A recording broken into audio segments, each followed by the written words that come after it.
як модар бо номи Маҳмудова Ибодат ба пресатиҷӣ занг зада мепурсад ки охир ин чӣ гап аст? Боз бачаҳои мо то охири моҳи июн дарс мехонанд. Вазорати маориф ҳар сол якдигаргунӣ медарорад. имконияти ҷисмонӣ ва равонии синфҳои ибтидоиро ба назар намегиранд. илтимос, коргарони вазорати маориф ба хонандагони синфҳои ибтидоӣ раҳм кунед. ҳамзамон мавзӯи доғи шабакаҳои иҷтимоӣ маҳз ҳамин масъала аст. дигарон низ менависанд, мепурсанд ва дар шабакаҳои иҷтимоӣ воҳима мехезонанд.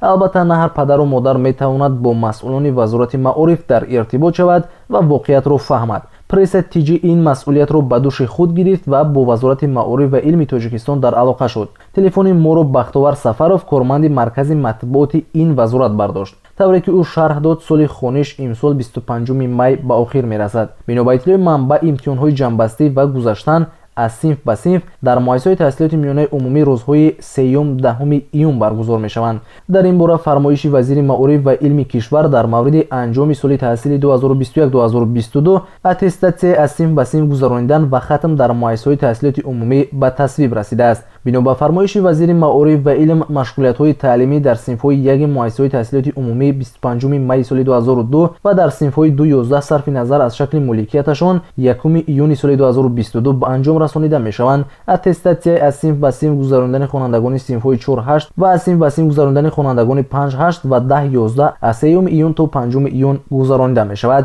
ҳолонки соли гузашта Эмомалӣ Раҳмон, президенти кишвар, зимни ифтитоҳи як таълимгоҳ дар хитоб ба масъулини маорифи кишвар гуфта буд ки таҳсилро дар муассисаҳои таҳсилоти миёнаи умумии ҷумҳурӣ ҳамасола 1 июн ҷамъбаст намоянд. хабарҳои Тоҷикистон ва ҷаҳон дар пресатиҷӣ.